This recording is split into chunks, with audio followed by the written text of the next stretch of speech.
Well, and the timing of it, that's at the time I was just like, this is incredible. It's post-COVID or mid-COVID, and you're going through this transition, and I'm thinking, boy, there's got to be some high stress nerves in there. Well, now in hindsight, who looks like the champ, right? The same exact 2 years ago that was probably ready to get butchered over his decision is looking like a king for his decision.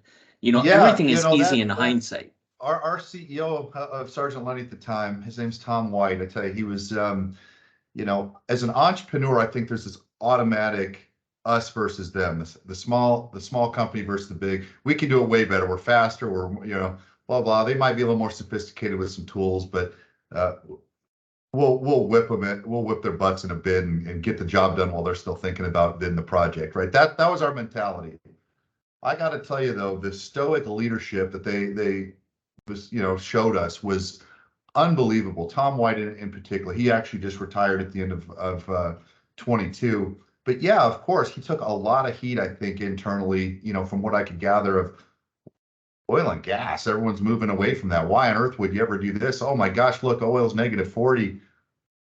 But his stoic leadership goes a long way, and we stayed the course and were able to, luckily, we had some great clients. We weren't in growth mode, of course, like we are today, but we certainly circled the wagons, held our own, and we got into, we were able to shuffle people around to go work on some CO2 stuff and some wind turbines and projects and things like that. But yeah, those decisions are what define you, I think. The timing wasn't intentional, of course. We didn't know a pandemic was coming. We didn't know that they were going to shut down the country when they're shutting down flights. I was like, there's no way. So staying the course through all of that, one of the hardest things through that transaction, one of the hardest things I did in my career was, as we were getting closer and closer to this closing date, I just couldn't sleep at night without telling the CEO of Sergeant Lundy. I had him like, look, guys, I got to make this call to tell them the markets aren't acting normally. We've got the market in free fall. And we don't really know what's going to happen. Like 2 days before a closing, you kind of want to just shut up and let the thing go and pray for the best, right? Well, I made that call and I said, look, markets aren't acting normal. We're dealing with a pandemic that we've never dealt with. Obviously, that's affecting demand, and we don't know what's going to happen. And Tom very clearly said, just plan to close. We know what's going on. We're not dumb. And so, they're not market players, which was big. And I mean, that for me was the proof in the pudding that we selected the right person or the right entity to come take Summit to the next level, which they've done. I mean, I couldn't be happier with the decision. I completely enjoy the leadership that I deal with on a day-to-day basis, and they've taught us a ton about just look, like as an entrepreneur, you're clamoring for every deal and you're hoping, oh God, I hope this goes through. Now we got a little more wiggle room. We can be a little more selective.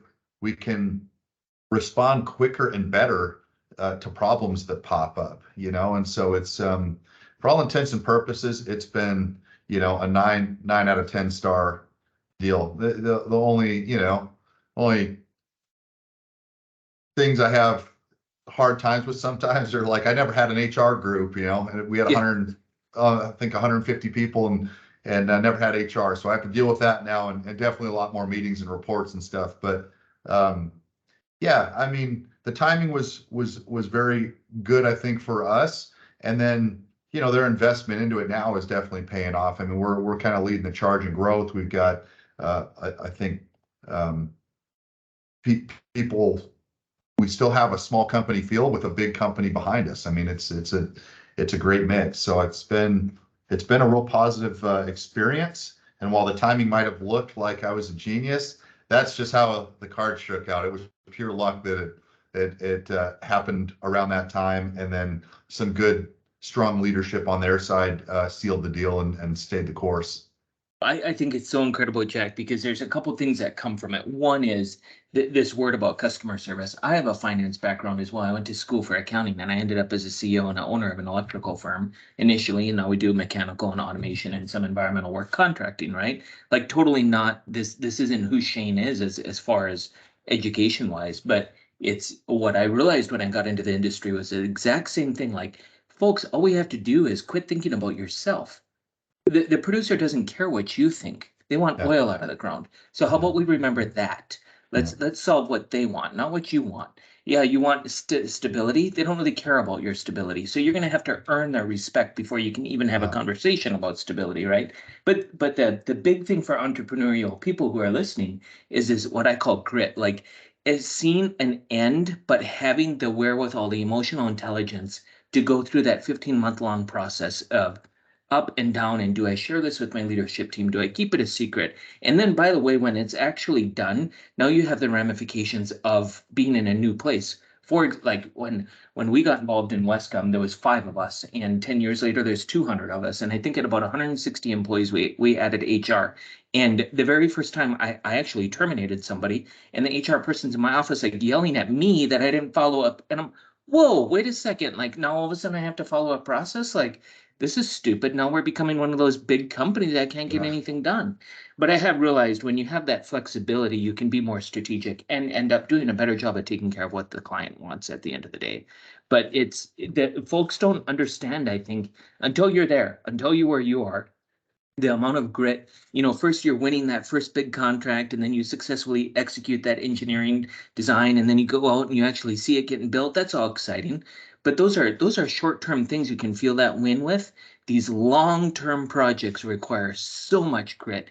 And unfortunately, in the oil industry, it moves so fast that a lot of times people they don't give themselves the time to show off that grit because the market changes too quickly. Absolutely. It's not being an opportunist, and the grit is a huge thing. I mean, I've anybody that's done what we do. I mean, they've been out in the field in Hobbs or not up near Artesia, Carlsbad. I've had to sleep in the back of a truck because I'm too far from a hotel and there's nothing around, and I'm driving site to site trying to drum up work for the 150 employees waiting for work back home. And how do you stand out between you and the other 200 engineering firms or whatever you're doing? 100%, man. It's the being genuine. I've made some of my clients are some of my dearest friends today. A couple of them are mentors to me.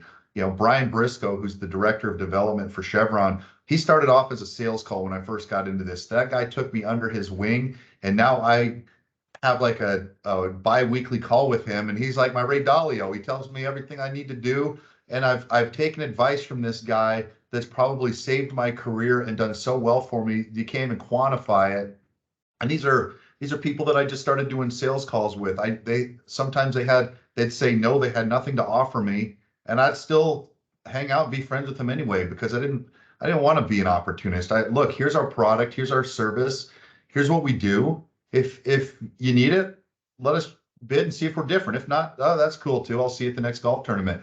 And doing that for now, been doing it going on 18 years. I think people understand. I'm uh, myself and our team, the sales folks we got working for us. We're not there to just take a win and celebrate it and move on. We're there like, look, we're working. We're going to spend time and effort to do a job. We want to be there for you. We genuinely want to do a good job. And the problem with most people today, and this isn't oil field or anything specific. When I look at our talent pool, when I look at people in all industries, no one's got any freaking heart anymore, man. Nobody wants to stay in the long course, the long haul. They don't want to go put in the time. They just say, okay, I want a house in Florida, and why don't I have one? And these things are steps. I'm 45 years old, and I'm just getting to those things. And I mean, it's just wild to see that people don't have that wherewithal to start something and see it through, even if it means, look, in 18 months, your whole life's going to change if you follow this process and you just get out there and work hard and market yourself. There's no way it can't work. No, if it doesn't work in 3 or 4 months, it's on to the next thing. Instant gratification, TikTok, real lifestyle. And, the good news for people like us is that we'll win, man. I mean, it's just no, the world, the clients, like you said, they want oil out of it. They want the commodity out of the ground. They don't care what problems you're having in life, what your company is doing really, in terms of leadership or this or that. They want to know, do you have the crew that can get the job done on time, on budget? And if you can't, if you do slip budget, are you going to be, or slip, schedule, are you going to be able to have enough resources to pull together to get us back on track? At the end of the day, it's that simple.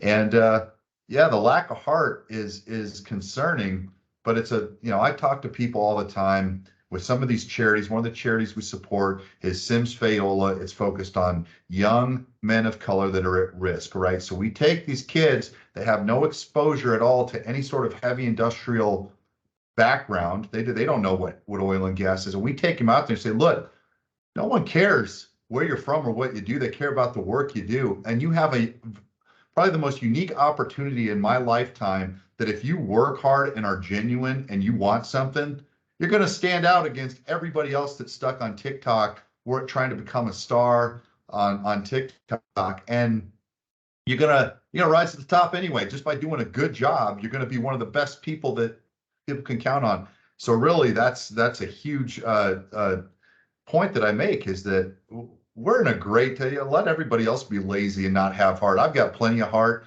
and that's a total differentiator for me. And It really is. I think too, that the cool part about our industry is we have the ability to capture people, bring them in, and they can make some incredible money as they learn those skills and stand out. So, if you're a doctor, you might make some good money to start, but it takes so much to prove yourself, right? In this industry, you come out and you put in that 70-hour week, be away from your family as needed, work the 7-day shift, whatever the deal is, and give it your all and treat the people with respect, follow the safety protocols, and you just rise and rise and rise. People leave, they can't put up with it. And oh, by the way, you're making an awesome wage along the way. Like I think I don't know if it was 20 million bucks, I think, last year in wages. And most of those W-2s, when they're coming out, they're like well into the 6-figure W-2s, folks. absolutely. These aren't your $50,000 jobs. So we have this big student loan crisis in the country that gets talked about, right? It gets thrown around like, oh, these people have these degrees and they're in debt and they're not making no money. Well, we have a massive need in our industry and for blue collar workers and for the engineers, and for whether you're talking about design engineers or chemical engineers or oil and gas engineer, reservoir engineers. There's a massive need across that whole entire spectrum. If there's truly a student loan crisis, why are we not getting more applications? And I gotta think it goes back to that whole grit thing. People just don't. And I have had new employees come in. This just happened to me. I was out in the Bakken last week. I was in Williston, North Dakota. New employee comes up to me and he says, "What do you plan to do when oil and gas isn't needed anymore?" And I said, "Well, I guess that's going to be my kid's problem, because I'm 40 and oil and gas is going to be needed for as long as I'm alive. But there's a reason why we safely energize America. We don't safely pull oil out of the ground. We safely energize America. I'm not stupid. I know that we need all forms of energy to survive. But I also know that oil and gas is a huge, huge mix of that piece. But Yeah. he was like approaching it from this narrative like, hey, I've been told I'm not going to have a job. My mom told me, I think his mother lived in Florida. What are you thinking going up there? You're not going to have work in a year. And he said, I need to know what to tell her. And I actually had that Chris Wright's book there in Williston as well. Like, you need to go read this, right? Like, we need to Yeah. educate people on It that. goes back to the fundamental the misperception people have about energy as a whole and where it comes from. People in Florida don't look to Midland, Texas, and think, "Thank God those people are out there working, so I have energy." That state has a very big natural gas infrastructure map, So it's absolutely, yeah. I mean, those types of conversations that you're having with your employee, I have those all the time. Part of a byproduct of our leadership in the industry doing such a terrible job of standing up for itself and marketing itself and explaining itself is now that we have people coming into the industry that, one, have that viewpoint. What are we going to do when we're not needed? It's a straw man argument. And then two, it's hard to even find people because not a lot of people want to come into this industry right now, because they feel it's a dying industry. I said earlier, we're in the golden era of oil and gas. You wouldn't know it turning on the news, but if you look at the data, generations of work, it's not your kids anymore, but it's probably your great grandkids, if even that. And you again, use that as a benefit. You've got anybody coming into this industry now that's worth their salt and wants to go work hard is going to be successful. If they're good at what they do, they've got some passion and drive, they're going to be successful. We're going to hire them. We're going to elevate them. We've got over 200 job openings at Sargent Lundy to build infrastructure across the country. A lot of those are oil and gas jobs, 50 of them plus. We're looking for 50 people right now to come join our team. And we can't find a lot of them. And, use that to your advantage. Anybody listening that wants to get into this industry, reach out to somebody on LinkedIn, use your network, get in and get going. And within a few years, yeah, you're on the field working. You're not stuck behind a desk. You're making great money. You're providing products to the world that it needs. And I got to the point now where luckily I don't want to approach anything with any sort of conflict. I'm a very pragmatic thinker. I look at what I use and what others use, and I love going on trips to Europe. It takes me a car to get to the airport, jet fuel to get there. I'm heated along the way. I'm air conditioned along the way. I'm on buses and trains and in buildings that are all powered by this stuff. All the products are made by it. And that's when I get back to telling our story. We tell that story like the old the North Face coat billboards they put up here in Denver. That is what we need to be doing. It's pointing out the hypocrisy, pointing out the need and necessity. One of the things that we did here most recently with Energy Strong, with our marketing push, was we're like, the narrative's wrong. We keep hearing, oh, natural gas is killing people. And so when these big snowstorms hit recently, we said, American natural gas is about to save millions of lives. And that's the real story. Those are the stories we need to tell. And, if we want a future in our industry, we need to attract talent to it. And to do that, we need leaders of these companies to stand up and tell their story and tell the world what we do and how we do it, and not pretend, not greenwash with, we're doing this much for renewables. Well, okay, that's fine. Renewables are cool. You can do that, but you're an oil company, man. Be proud of that and be proud of how you do it. Nobody does it better than America. And I'll kind of wrap up with this diatribe by saying, you look at California as an example. California bans pipelines. They ban production. Their demand is still there. They simply just import their oil from the Amazonian rainforest in Ecuador or Saudi Arabia. Now, if somebody wants to get on here and counter me and tell me how putting oil that's produced under worse regulations environmentally than it is America, putting it on a ship and shipping it here to sit in a port city to unload their cargo to then have their consumers in California burn it, as opposed to producing it under your feet and burning it there way more locally, I'm all ears. But until you do that, shut the hell up and let's produce it here and locally. If you want fresh, low impact, say eggs, you buy them from the farmer up the street or the rancher up the street that's got chickens. You don't import it from somewhere else. And it's the same thing with natural gas or any natural resource or oil or any of that. Produce it locally and use it locally. Nothing could be better for the environment. So those are the things we've really got to get out there and tell the story. We've been trying to do that with Energy Strong. We appreciate anybody's support. You can go to energystrong.com, learn about us, learn about our missions. There's some good data there around what we do. And then, of course, we're very active on LinkedIn, and we post a lot of narrative busting data that shows kind of what our industry is really doing and the benefits that it provides. And I think it's important for us to know that even as leaders in our little oil and gas service companies, we need to start using that information and giving it to our employees as well, because they need to understand the impact they have on a very large scale. Like, it's very, very fulfilling work. And oh, by the way, not only just all the money and all the good stuff and all the skills you learn, but you also work with the best people in any industry I've ever worked in. And I've worked in a lot of them: construction, residential, commercial, finance, whatever. You get into the oil and gas, you're in the heartland of America. You got people, and I don't care if you're in the Permian, if Carlsbad, Midland, Hobbs, Artesia, you're flying in and out, Roswell, New Mexico, or if you're in Williston, North Dakota, Watford City, Newtown, doesn't matter. These are the salt of the earth kind of people. These are awesome folks to be associated with. If you could have a seat on a producer's board of directors, what is one thing that you would think you would be pushing for? You do a lot of work for producers. I'd be pushing my employees to get involved, at the state and local levels to go tell the story. I mean, they really handcuff them and say, look, we don't want anybody out there to, for whatever reasons. I mean, they probably got some good reasons legally or whatever else, but I would ignore that and be like, look, we employ, say if I'm a Chevron or an Oxy or somebody, look, I employ some of the smartest people on the planet. I've found and hired these people from some of the best universities in the country, locally here in Colorado School of Mines, CU Boulder, CSU. These are very, very smart people that are rooted in science and technology, okay? They have a good story to tell, and I would be pushing my people to be as vocal as they felt comfortable being.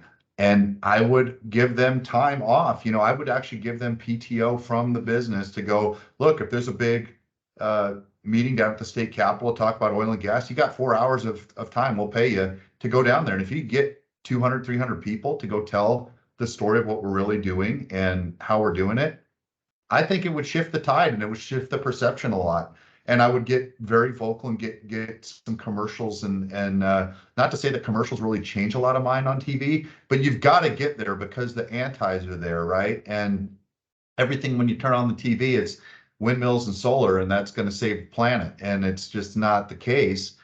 So I would be very vocal on doing what I do now. I would be pushing, my thousands of employees to be posting factual data that's supportive of the industry, explaining what we do on social media, talking to people and engaging with people at the local and state level, and very forward in terms of my marketing and of my product and services. It's so fascinating because our industry does just, they don't do a good job of that, of marketing themselves in a positive light. They do a lot of community givebacks, and they don't even take that opportunity to highlight those examples. TC Energy Foundation gave our local skating rink here. I was trying to get some money for some hockey boards to get kids outside, right?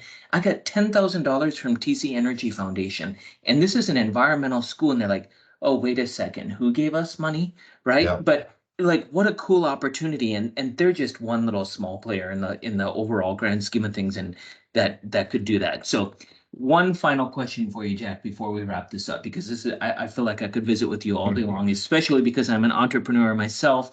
I don't have oil and gas background per se. Similar story going here. The question I have is looking back now over the last 18 or so years, what would you told, or what would you tell these folks who are just now, maybe where we were 18 years ago, maybe they saw an opportunity to start an AVO or a LDAR program for a producer, or they have the entrepreneurial itch to start a workover. What would you tell them as far as how can they be successful over the long haul in this industry? We touched on it. It's the biggest thing for me, and that I talk to my salespeople about, and what I talk to a lot of the people that I mentor about. We engage with these charities, and I bring them into the office and show them these things. It's don't be an opportunist. Leverage your network and put in the fundamentals and the things that you need to do to build anything, whether it's a house. Start with a solid foundation and build on that. And really, it's finding that passion and drive to go do what you want to do. I mean, we talked about it through this whole podcast. It's been a common thread, but without a passion or a purpose, you're not going to go be an entrepreneur and go build something. It's incredibly lonely and incredibly frustrating. No one's there with a book showing you what to do. So if you want to go do something, not everybody needs to be an entrepreneur.